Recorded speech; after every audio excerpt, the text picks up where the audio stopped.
Okay, you ready? Jaya Radha Madhava Kunja Bihari Jaya Radha Madhava Kunja Bihari Gopi Janavara Givarta Gopi Janavara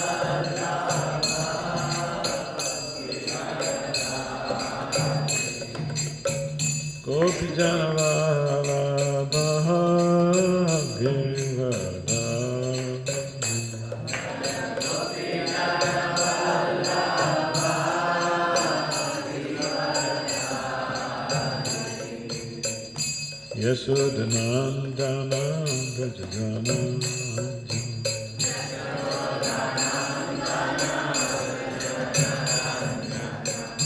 Yasodhanandana Vrajadana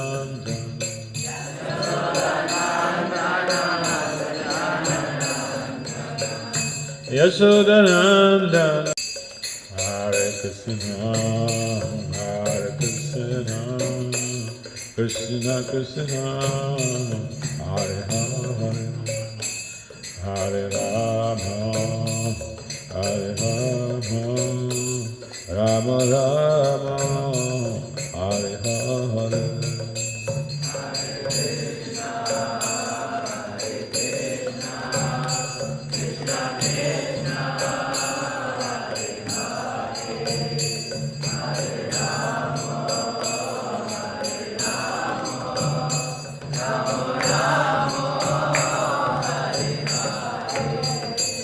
Hare Krishna, Hare Krishna, Krishna Krishna, Hare Hare, Hare Rama, Hare Rama, Rama Rama, Hare Hare.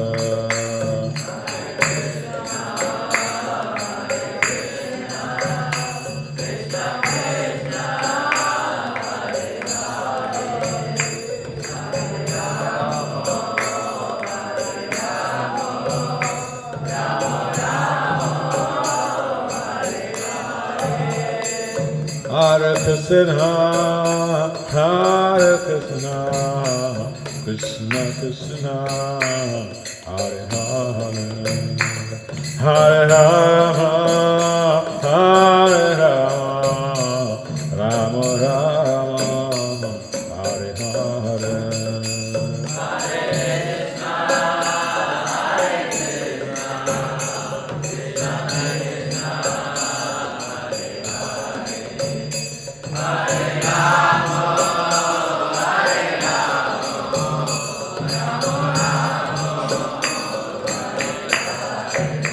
Jaya Prabhupada, Jaya Prabhupada, Prabhupada, Jaya Prabhupada.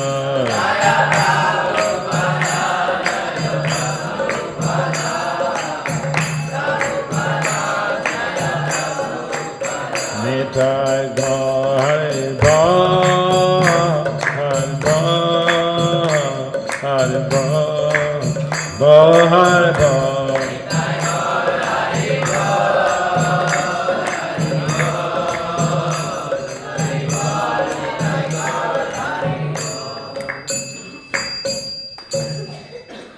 Jaya Vaishnava Parivrajacharya Astotha Sata Systematic Divine Grace System Planetary Shiva Bhattan Vinda Bhakti Vedanta Swami Prabhupada Jai Jaya Vaishnava Paramahamsa Parivrajacharya Astotha Sata Systematic Divine Grace Bhakti Vedanta Swami Goswami Prabhupada Jai Ananta Koti Vaishnava Prabhupada Jai Namacharya Sulharidasa Gaur Ki Jai Prem Se Kaha Se Krishna Chaitanya Prabhu Nityananda Si Advaita Gadadhara Sivasana Si Gaura Bhaktivinoda Ki Jai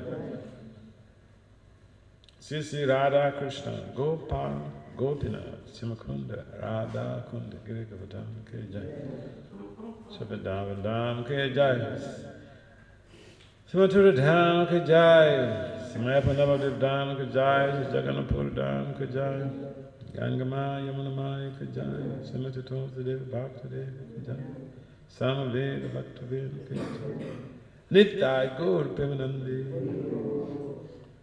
All glory is to the sum of the waters. All glory is to the sum of the waters. All glory is to the sum of the waters. All glory is all glories to Sakuranga.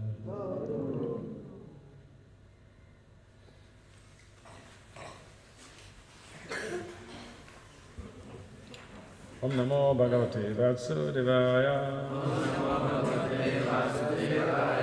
Om Namo Bhagavate Vasudevaya. Om Namo Bhagavate Vasudevaya. Narayanam Namaskritam Naram Cheva Narottamam Devim Saraswati Vyamsa Tato Jaya Mundiraya Nasta Payesva Bhadreshu Nityam Bhagavata Seva Bhagavati Uttama Sloke Bhakti Tinasaki. So Srimad Bhagavatam, Canto 1, chapter 2, text what? 15? 15? Alright. So Canto 1, chapter 2, text 15 is what we are going to read and share this morning.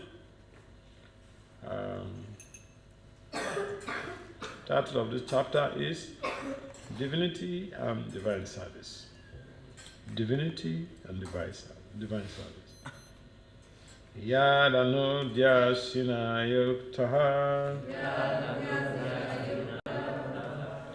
Kama Granti Nibandanam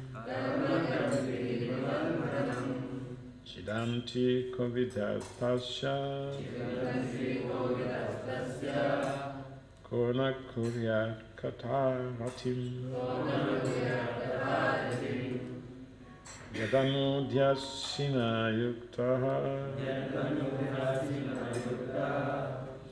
Kama Granti Nibandanam Chidanti Kovidastasya Kona Kuryat Kataratim. Can someone try?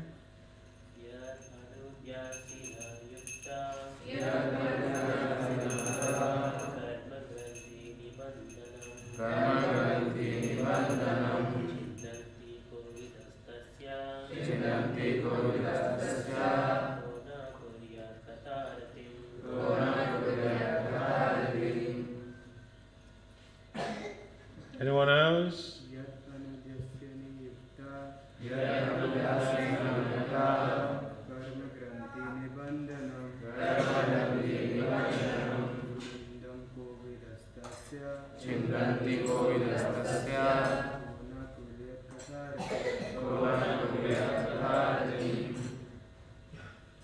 Anyone else to try?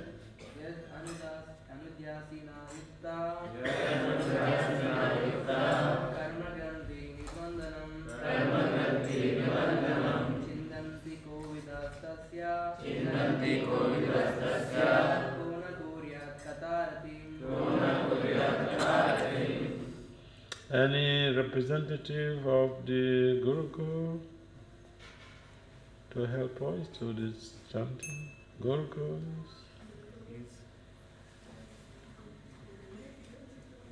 Okay, no one? Matajis? Matajis? Anyone? Matajis? Matajis?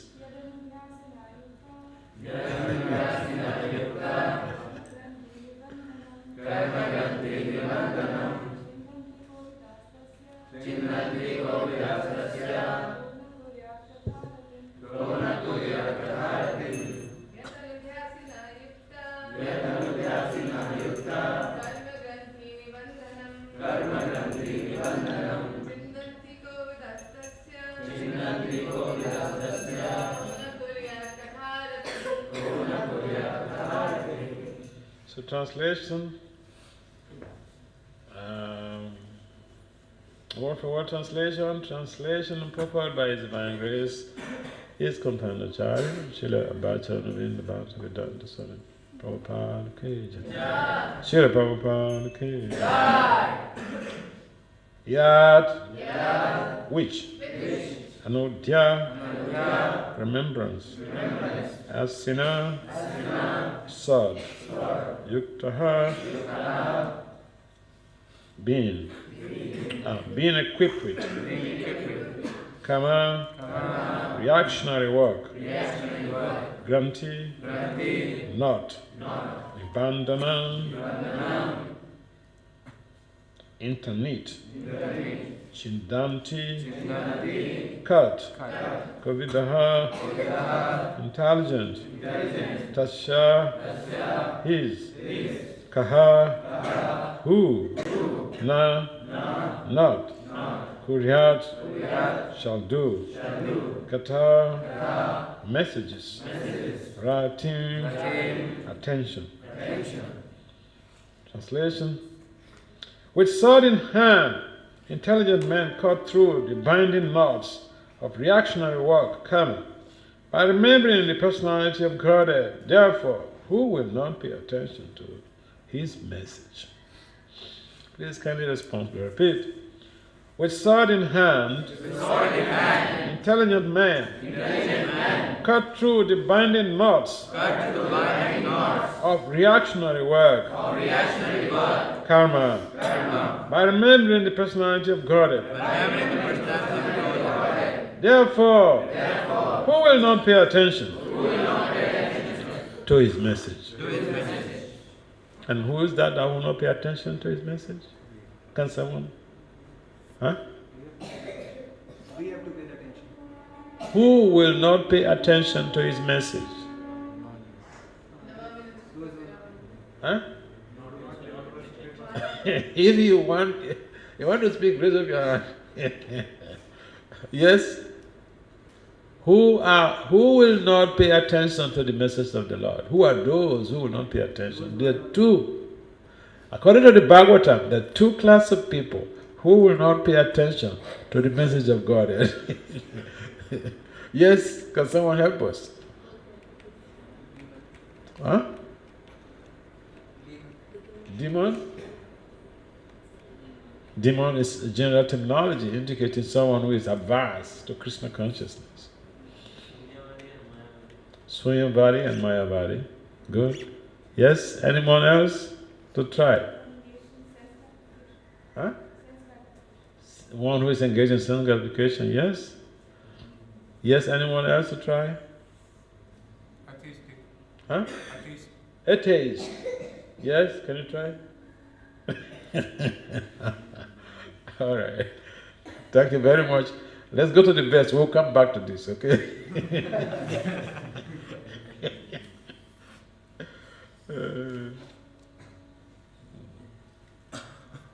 Please respond and repeat. We've done that? Yeah, we've done that. So, purport, the contact of spiritual spark. The contact of the spiritual spark with material elements creates a knot which must be cut if one wants to be liberated from the actions and reactions of fruitive work. Liberation means freedom from the cycle of reactionary work. This liberation automatically follows for one who constantly remembers the transcendental pastimes of the Supreme, of the personality of Godhead. This is because all the activities of the Supreme Lord, His Leela, are transcendental to the modes of material energy. They are all attractive spiritual activities, and therefore constant association with the spiritual activities of the Supreme Lord gradually spiritualizes the conditioned soul and ultimately severs the knot of material bondage. Liberation from material bondage is therefore a byproduct of devotional service. Attainment of spiritual knowledge is not sufficient to ensure liberation. Such knowledge must be overcoated with devotional service, so that ultimately the devotion the devotional service alone predominates, then liberation is made possible. Even the reactionary work of reflective workers can lead one to liberation when it is overcoated with devotional service. Karma overcoated with devotional service is called karma yoga. Similarly, empirical knowledge overcoated with devotional service is called jnana yoga. But pure bhakti yoga is independent of such karma and jnana because it alone cannot only endow one with liberation from conditional life, but also award one the transcendental loving service of the Lord. Therefore, any sensible man who is above the average man with a poor fund of knowledge must constantly remember the personality of Godhead by hearing about Him, by glorifying Him, by remembering Him, and by worshipping Him, always without cessation. That is the perfect way of devotional service. The Goswamis of Vrindavan, who were authorized by Sri Chaitanya Mahaprabhu to preach the Bhakti cult, rigidly followed this rule and made immense literatures of transcendental science for our benefit. They have chalked out ways for all classes of men in terms of the different castes and orders of life in pursuance of the teachings of the Srimad Bhagavatam and similar other authoritative scriptures.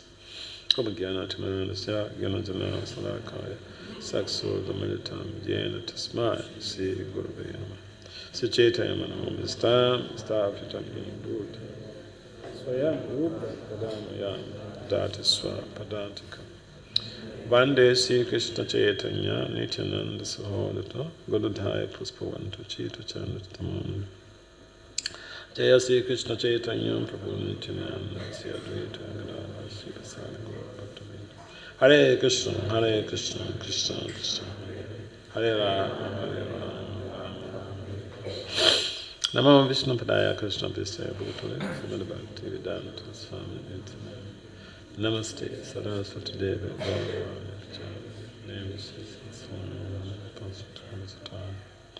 Vanchakalpatari Vecha Kripa Sunumya Vecha. So, this text is bringing us to bear how even people who are engaged in so-called material activities, if those material activities are dovetailed in the service of Krishna, they become purified. We may have material skills in high sophistication, but if those material skills are even dovetailed in the service of the Lord, the individual or the people become purified. So there's no harm in having skills. There's no harm in engaging even in so-called material activities. And the essential factor is to be able to understand and use everything in Krishna's service. That is also emphasized by Bhakti Vinod Thakur in the Swaranagati. That is had always been re-echoed by Srila Bhaktisiddhanta Saraswati Thakur in his teachings. So, in a similar way, those who are engaged in knowledge acquisition, if the knowledge acquisition is dovetailed in the service of the Lord, one becomes purified. In other words, even the jnanis, they can become purified. According to Prabhupada, he used the word overcoated. Sometimes he used the word dovetailing. So here in this text purpose, he's mentioned, use that word repeatedly, overcoated. If the jnanis activities are overcoated with bhakti, they become purified. Or in other words, if they are dovetailed in the service of the Lord, they become purified.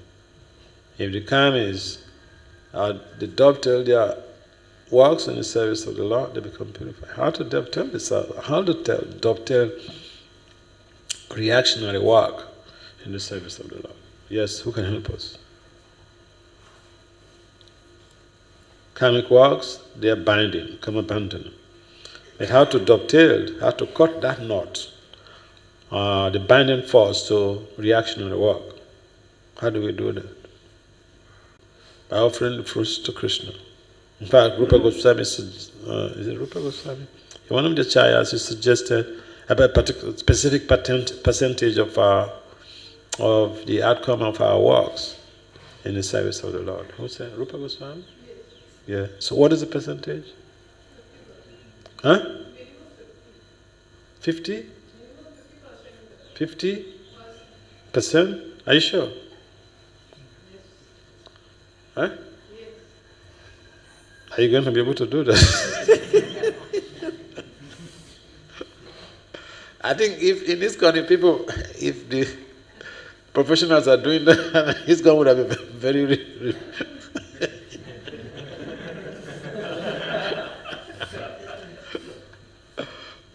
yeah. So nothing can, everything can be utilized in the service of the Lord. Someone is a professional and he's even working in some firm. The idea is to become purified. You may not necessarily directly use your service. So you're an engineer, also you're an aeronautic engineer, for instance. ISKCON does not have, planes. Okay? Do we have airplanes? We don't have. Okay, so see for instance, we are an aeronautic engineer. How will that work be overcoated with bhakti? Huh? You are overseeing the engineering of airplanes, maintenance of airplanes, or the manufacture of the parts of airplanes. So how does that work? Become, dovetailed in devotional service. The resource, the outcome, the money, you can use part of your money in developing some projects for spreading Krishna consciousness. And in fact, if you're afraid that if you give the money to some ISKCON preacher, they may not necessarily use the money according to how you wish the money to be spent, then you use the money directly by yourself to help in the preaching. Because yes, we have the tendency, and it's against the rule of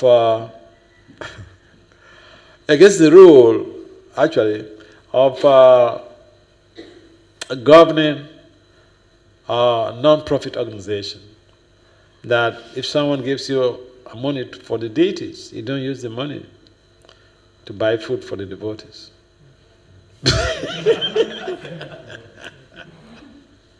Yeah, these laws are there. In America, one of my mentees, she was working for a non-profit organization, and she used to tell me that, you see what these people are doing? People we get the donations. In fact, I go out to solicit for the donations. People give the donations for specific projects, and use the money to pay workers' salary.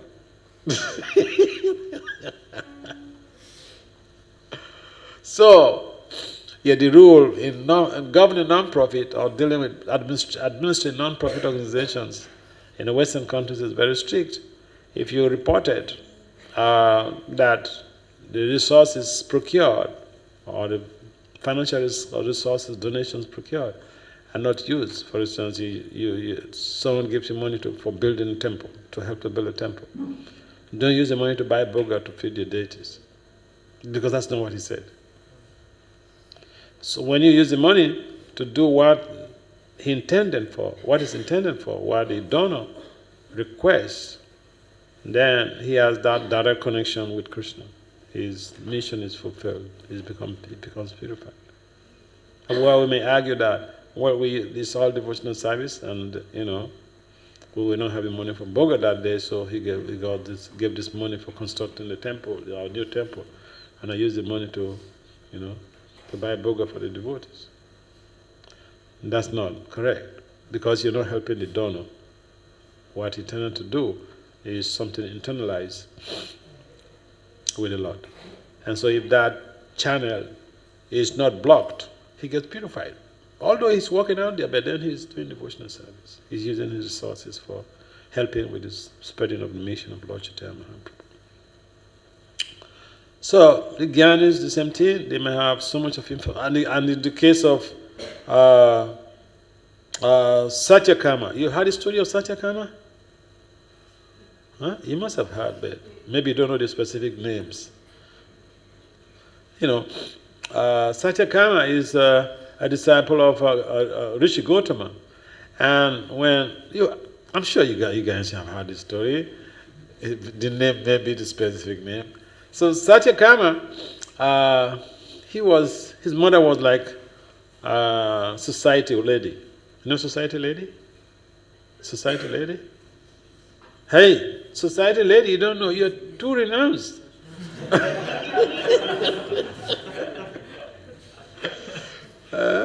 Society lady is a woman who goes about enjoying life with people, and then when she becomes pregnant, she doesn't even know the person who impregnated her.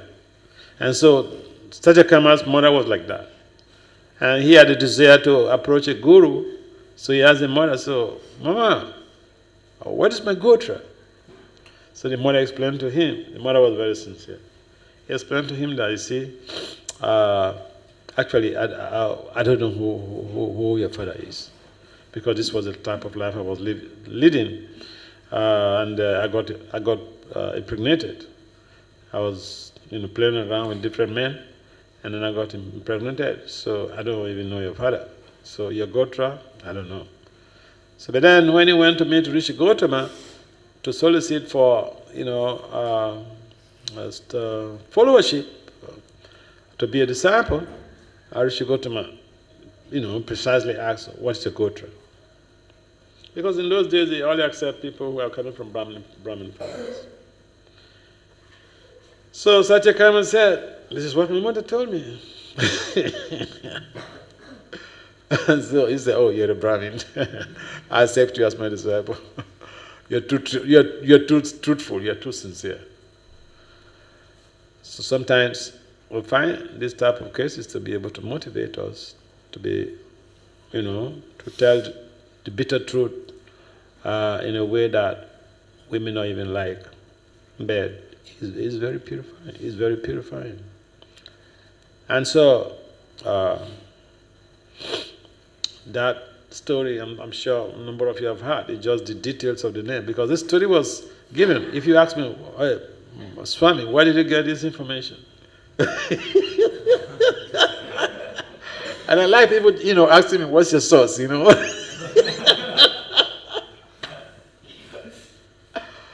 This very story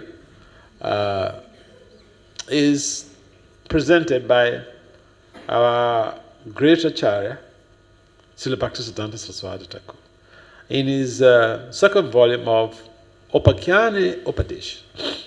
Ramanuja Prabhu, a disciple of Bhakti Swarup Damodar Swami, the late Bhakti Swarup Damodar Swami, our scientist, he has translated that book from Bengali to English.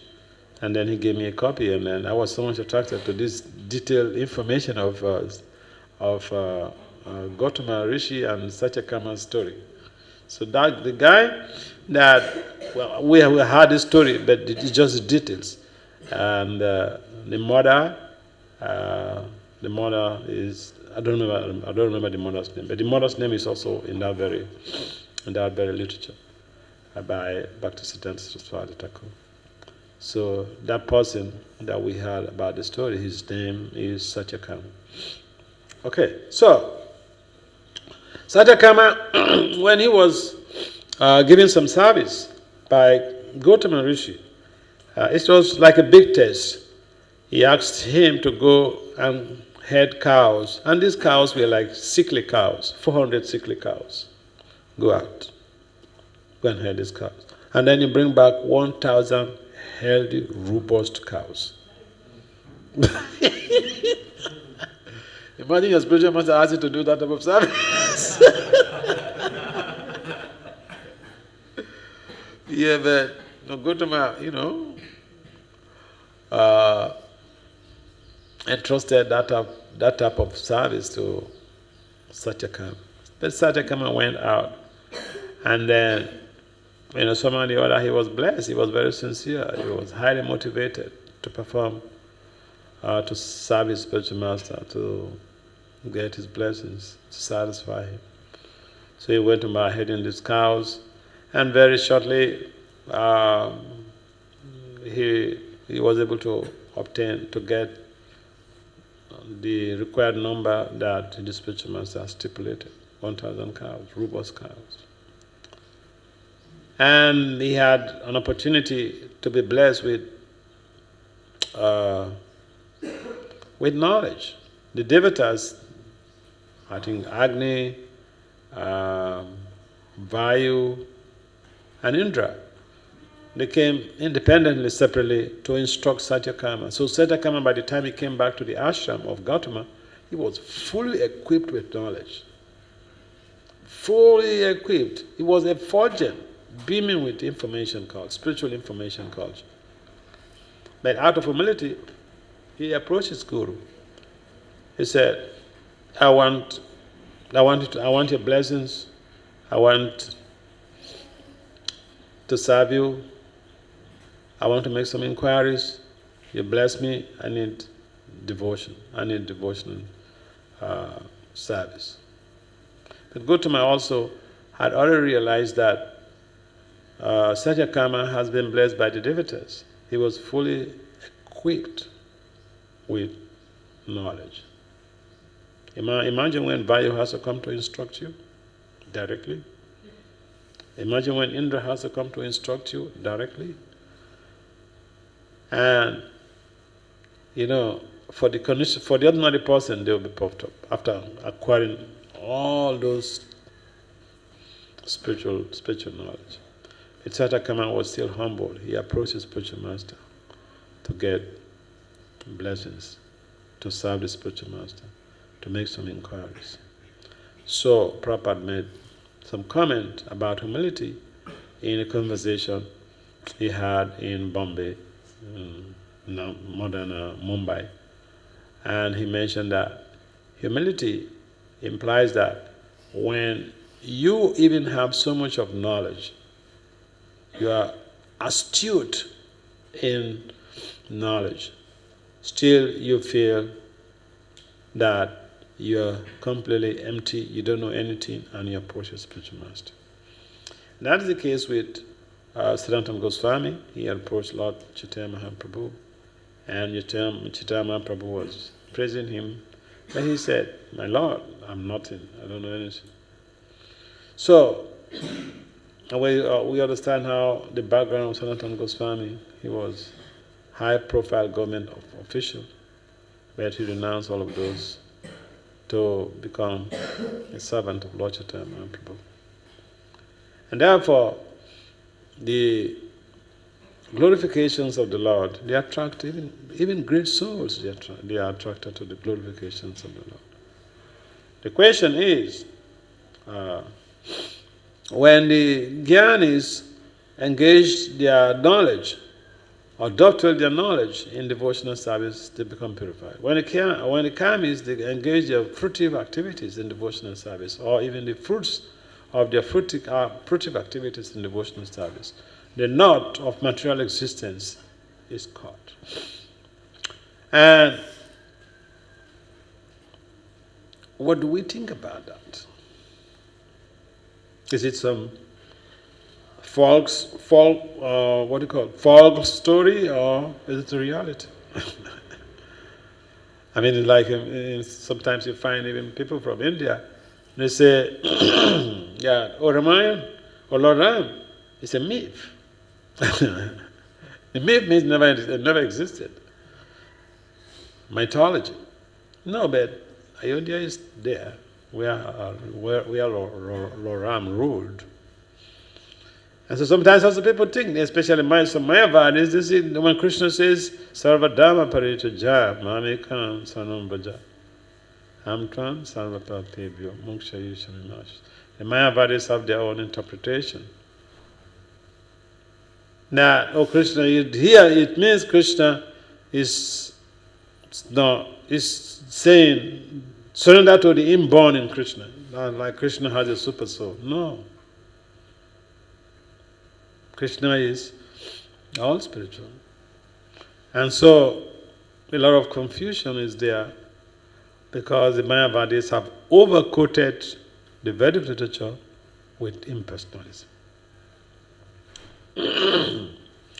And so it only takes a devotee or someone who is devotionally oriented to be attracted to the glorifications of the Lord, to be attracted to the messages of the Bhagavatam. In fact, there is a very similar verse in the 10th canto, chapter 1, I think text 14, where it is mentioned that these very messages of Uttama Sloka are the medicine for modern man, the medicine that cures the disease of samsara. And this medicine is taken not by intravenous, not even through the mouth. How is this medicine taken? Through the ear. But that verse equations is like here, Kona, Korea, Kata, Ratim. Therefore, who will not pay attention to his message? And in that text it's mentioned, okay, the Lord is so attractive. This is the medicine that cures the disease of material existence. Who will not take to this message? Who will not take to this path? Who will not be interested in Krishna Katha? Kaha uttama sloka gunanuvada pasugna.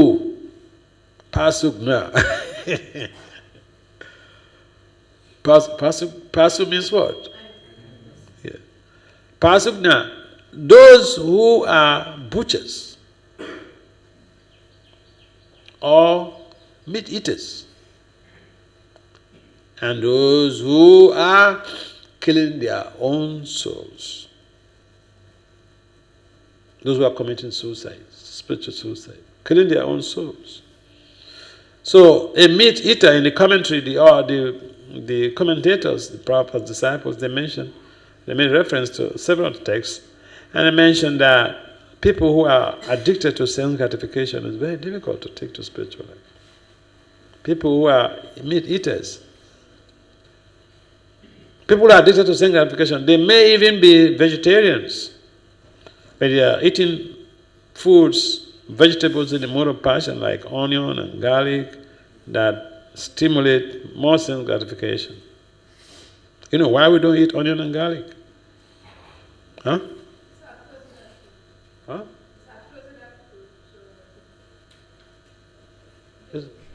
It's what? Okay. You're a doctor, explain to us. We'll understand that. Okay. It agitates the senses. But, some people, they will argue with you. Some family members, they will argue with their family members who are devotees. We cannot give up onion and garlic. Without onion and garlic, the food has no taste. So we are eating foods in a mode of passion that creates kambandhana. It binds us to the knot of material existence. And so yes, and we are not supposed to offer, even their vegetables, we are not supposed to offer them to Krishna, because Krishna doesn't eat food in the mode of passion. Foods in the mode of passion. We offer milk products to Krishna. We offer grains to Krishna, not garlic and onions. So, although Krishna had mentioned patam puspam phalam tuyam, he emphasized yome bhaktya pradashati. It did not indicate that we should offer him all the vegetables. Vegetables have to be offered, and there are prescribed vegetables that are to be offered, and the mode to be executed in offering those vegetables, yome bhaktya, in loving devotion. You see, if you're giving a beggar some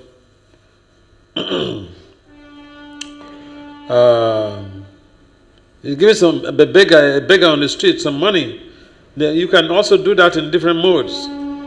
You just throw the money. You just throw the money on his mat or her mat, and you walk away. But there are some people who go close to the beggar, discuss with them, give them the money, and even pray for them. So it's in different modes.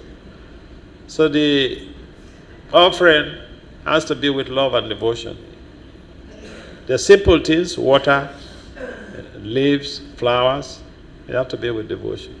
This is devotional service. If we offer something to someone with love, it's a different mood. They will have a different perception about us. So if we offer our foods to Krishna with loving devotion mood, there is a higher reciprocation. And so we are bound to this world through the results of our work, through our works. But if those works, the results of the works are dovetailed in the service of Krishna, in devotional service, we get purified. This is the science, this is the secret. And we don't need to tell people to, except for someone who really feels that this is my calling, I want to give the whole of my life to Krishna. We don't need to even tell people to stop schooling because they have some interest in Krishna consciousness. I remember the last time we had a program on Kharagpur, Institute of Technology here. One of the PhD students who was in attendance, he is finishing his PhD in finance by September this year. So he went on LinkedIn, our professional page on LinkedIn. And so he went on LinkedIn and then he wrote so many things about our presentation there. He said the presentation about Dr. Vasudeva, it pierced my heart. Even now, I'm still feeling it. He put that statement on LinkedIn, and then I was also copied. So we were able to reach out to him. We were discussing. I spoke to him on the phone, and we were chatting on WhatsApp. And he said, I want to join. I want to give my life to Krishna. I said, finish your program first. I said, finish your PhD, then you give your life to Krishna.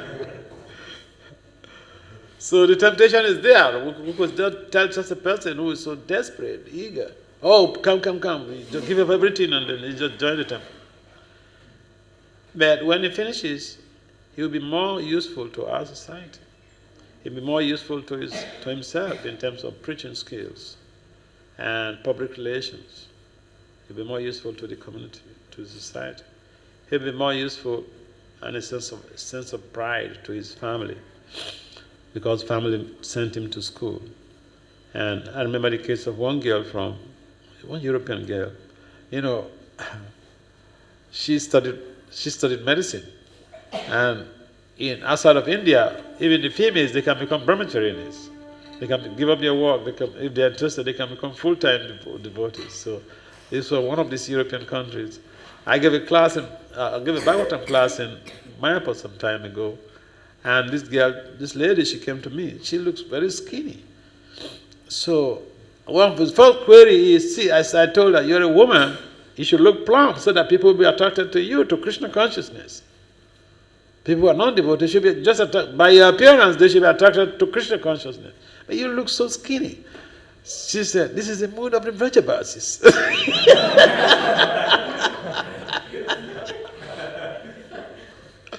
And she told me a story how she wanted to be a devotee, but her parents were very, very antagonistic. They said she must go to college. So she said, all right, I go to college. Mama, why do you want me to study in college? She said, go study medicine. The mother told her, go study medicine. I want you to become a doctor. So she went to medical school, and then she finished medical studies. And she brought a certificate to the mom. Mama, I've finished. This is my certificate. The mother said, thank you very much. You're a good girl. All right, you can go and do anything you want. So then that was how she was released to go and become a full-time devotee. So yeah, devotional service is very intriguing, very enticing. At the same time, we have to see how we are channeling people's energies properly and directing them to how they can use their skills in elevating society in Christian consciousness. But the majority of people, they are not attracted to this great wealth that Lord Chaitanya has made available for everyone to take advantage of. Just to participate in the Harinam, participate in hearing about the messages of God and messages of Uttama Sloka. Uttama Sloka means the Supreme Lord who is glorified with transcendental poetry. So, we have to see how we are helping out to facilitate the devotional leverage, devotional growth of people we encounter in our lives. And that requires really being a good counselor, being a good advisor, how they can use their life, their skills, their intelligence, their bodies, mind, and soul in the service of the Lord. By reading the Bhagavatam and discussing the Bhagavatam, listening to the Bhagavatam, because it's all purifying. By regular attendance of the Bhagavatam discourses, one becomes purified. That's one of the texts we read, we recite every day before we discuss the Bhagavatam. So it is not some bluff. The Bhagavatam, the Vedavyasa is not bluffing. These are very practical things. We've experienced, we will experience when we cultivate that culture, cultivate that knowledge, cultivate that devotional service of hearing about the messages of Krishna. We'll become purified and will no longer be interested in broken bottles. We'll become like Dhruva. That when Vishnu appeared to Dhruva, he said, "So, what can I do for you?" He said, "Oh, I was looking for a kingdom greater than that of my father, or even greater than that of my granny. But by encountering you, I become purified. I don't need anything. I was actually looking for, but those are just like broken bottles. I'm satisfied just having you." So there should be constant cultivation of devotional service, and we'll become purified. And then ultimately we'll be able to have the mercy of the Lord. The Lord may give us His darshan. And if even He does not give us His darshan, we'll become purified and help to purify the world. Any comments or questions? Yes.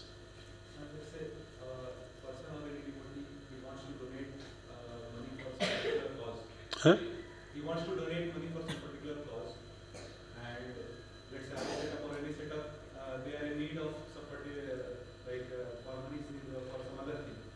So should we encourage that person to donate for that, or should we allow them to for whatever desire he has to give money for that?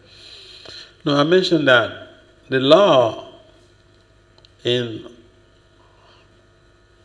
non-profit leadership or non-profit governance, non-profit management, these are, constitutional laws, is that if someone gives, say this is not a temple, it's not an ISKCON temple. There are many NGOs or non-profit organizations out there. Now say someone, they solicit for donations, they have their own public fundraisers and all this stuff. So someone, they go to meet some donor, they collect some money, all right, use this money for this project that you want to develop, say a new project. And then they can bring the money to the directors, and then the money is not used for that project. It's used for paying salaries. Because non-profits, they struggle a lot, okay? So what's wrong with that? Because it's to sustain the non-profit. But the law that's against the law. You go to collect money from somebody, and you have agreed with the person. You told the person, this is what we need the money for, and then he's interested, and you give the money for that. And you use the money to pay salaries to your workers. You have violated non-profit administration integrity, and you could be arrested. If they report it, you could be arrested. So in our temples also it's the same thing. Some people have interest in donating money, say for temple construction.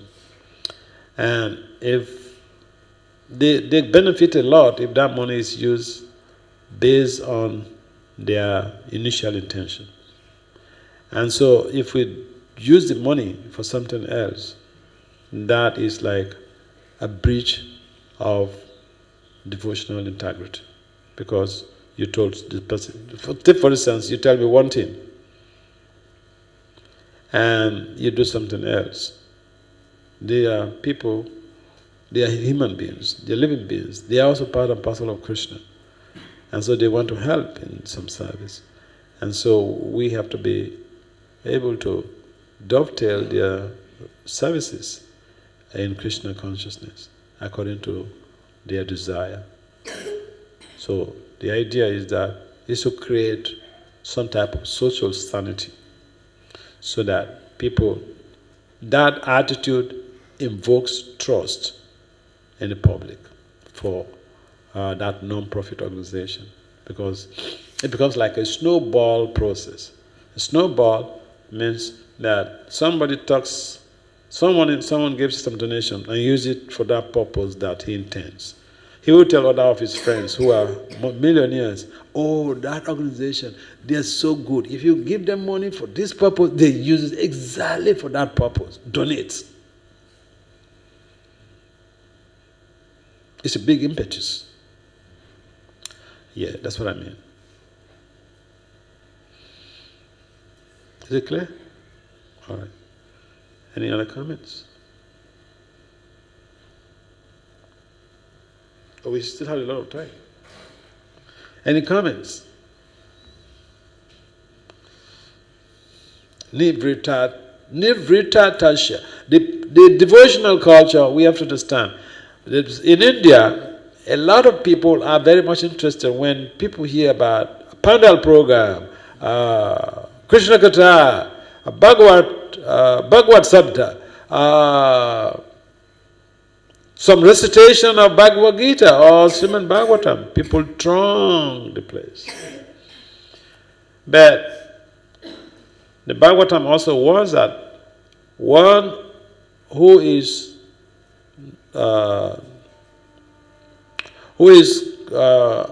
not free from material inebrities should not be a reciter of the Bhagavatam, because it will not produce the desired effect. So yes, the Bhagavatam recitation is very purifying, but if it is emanated from the mouth of a professional reciter, it will not have the same desired effects. And therefore we are interested in coming to the Bhagavatam and listening to devotees who are practicing Krishna consciousness. When they speak and when we hear, it has immense, positive transformation in our lives. So we train our devotees to give Bhagavatam classes. Why? Because they are following. I remember, I don't know whether I think in Bangla I was telling this story, and those devotees there at Seshadri Puran temple, they were always laughing when I would say something. I remember when I just joined, and after 1 year I got a chance to give Bhagavatam class.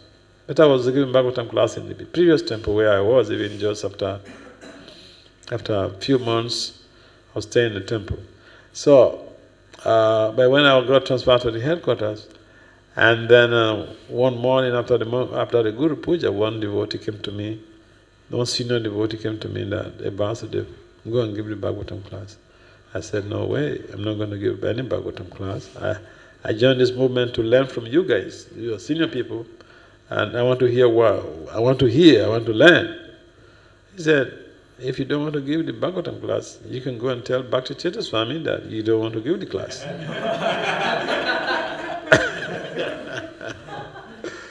So I went upstairs, I went to meet Guru Maharaj and said, they asked me to give Bhagavatam class and I just joined this movement. So I want to hear from the senior people. And then he turned to me and said, "Vasudeva, who is the senior? Senior is one who is following. Go and give the class." So the idea is that if we are trying to practice, or we are practicing Krishna consciousness, we're following the four regulative principles, we are chanting, we are eligible to discuss the Bhagavad Gita class, Bhagavatam or Bhagavad Gita. But devotees are not interested in going to listen to professional reciters, people who are having so much of the 18 and everything. I know in some cases where people have a partner program, they have a big crowd, recite the Bhagavatam, discuss about the gopis, and then they leave the podium and they're smoking. They just go down the podium and they're smoking. So the whole idea is just to attract people to make money, to get name, fame, distinction, financial resources, using Krishna to make money.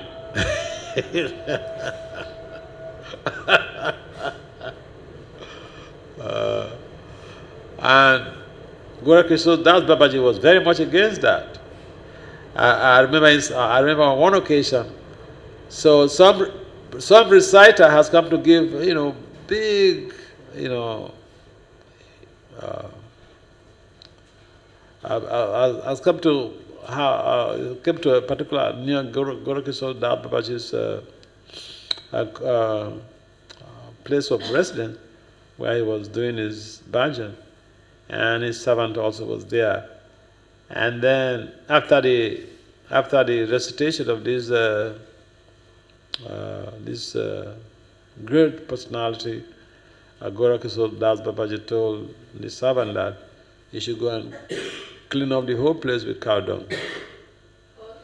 With cow dung. With cow dung. The sadhu had just given Bhagavatam class,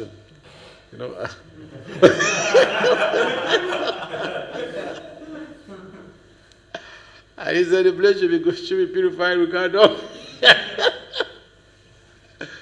And the servant queried him, "Why?" "Oh, he's just talking about money, money, money, money." That is what he was chanting. I had him talk, it's just, in other words, what he was talking about, at the back of his mind, he was thinking, "Wait, where is the money? Where's the money?" Purpose of the recitation is to, get some donations. Yeah, so purpose of recitation is to become purified. The reciter should become purified. The person who giving the class becomes purified. The people participating, they also become purified. So, it's a process of purification. Krishna Kata means to help us to become purified, nothing else. To help us to become more connected with Krishna. But the people who are not like this, therefore, who will not pay attention to his message? The butcher and those who are committing suicide. People who are meat eaters, they will not be interested in Krishna Kata. People who are impersonalists, committing suicide, they are committing suicide because they want to merge to the Brahman effulgence. So that is spiritual suicide. They will not be interested in Krishna Kata. That's what the Bhagavatam says, the 10th canto, chapter 1, I think text 14. Yes, any other comments? What verse did we treat yesterday? What text did we treat yesterday? Yesterday 1841. Huh? 1841. Oh, you don't follow in a sequence? Yeah, they are only 4 years here, no? Huh? The students, they are only 4 years here. So the sequence, so we follow we basically cover the most essential themes. Oh, okay, okay, that's good. Because then they pass. Yeah. So those who want to kill themselves, they don't take to Krishna consciousness. They don't practice Krishna consciousness. They're committing suicide. You're young people. You're very lucky. You're being introduced to Krishna consciousness at your tender age. You're very, very lucky. You have accumulated so much of pious merit from previous life. So in this life, be serious. Huh? I was discussing with two of these boys yesterday, and so I was asking, what do you plan to do with your life? And then the other younger one said, I thought that, the life should just be used for devotional service, because, Krishna consciousness, that's the foremost thing. So I said, because I asked him, you hope to go to college? He said he thought, life should just be used for devotional service only. I said, that's good, but you need skills for your future spiritual development and social development. So sometimes, people have a misunderstanding of what devotional service is. They think that when you're cultivating devotional service, you don't need to go to school, you don't need to study. And sometimes people even quote that, Prabhupada said the college is, slaughterhouse. Yeah, colleges are slaughterhouses, yeah. But not the money goes to hell to preach. So you can go to the slaughterhouse to get your skills and come to use those skills in Krishna consciousness, and you're glorified. If you don't go to the slaughterhouse, to develop skills, and you're skillless, how do you serve Krishna? Yeah, for instance, the people who have skills and those who don't have skills, there's a big difference in the service of Krishna. One boy, one of Saswarup Goswami's disciples, a white guy in America, he told me the story. I don't know when I told you this story before, but he told me the story. They went to Boston, Harvard University Park, and they distributed back to Godhead. So he saw one young man highlighting from his car. He approached him to give him back to Godhead, and he never went to college. He didn't know the gateway to college. No, he didn't know. So he approaches Howard Professor, young man, and the young man just turned to him and said, "Don't you know I'm Howard Professor? Don't you know I'm Harvard Professor? Howard University is one of the Ivy Leagues in America." So the people there, they regard them like demigods, the professors. So he questioned this boy, this devotee, "Don't you know I'm Howard Professor? Don't you know I'm a devata? So he told me he was devastated. The whole day he couldn't distribute one magazine. One back to God I couldn't distribute. So that is the effect of not having skills. You get intimidated. And suppose he has some skills, he's been to college, he wouldn't have been so much intimidated by a professor's rebuke. So it makes a lot of sense. We encourage our young devotees to project into developing skills, high skills. And it makes it easier for preaching. And one female IT scientist in South Africa, she told me a story of how once somebody in her office, she was working for a research institute, and another researcher in her office, a colleague, just approached her and said, "Teach me Bhakti Yoga," because the whole of that community didn't know this lady, this devotee, having unique values. Unique values. So that lady, they are colleagues. She's a researcher. The other one is a researcher, but the devotee has values, the other one doesn't have. So she approached her.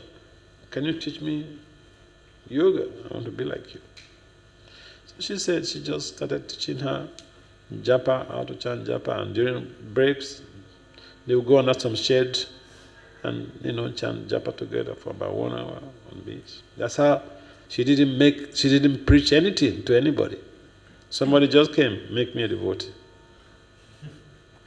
Just by being planted there. So this is the effect of skills development on society for a devotee. So these young devotees, they're very lucky. We should encourage them to be serious with their studies. All right, Srila Prabhupada ki jai. Srimad Bhagavatam ki jai. Bhakti Vasudeva Swami.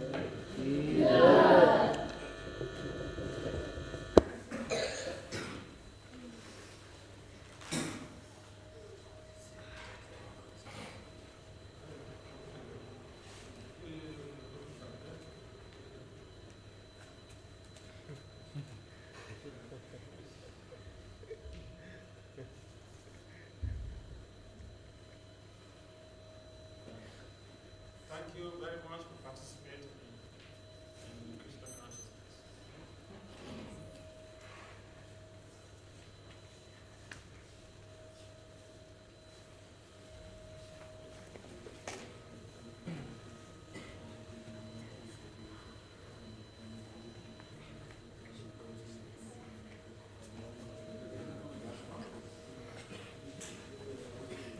So here is a good question.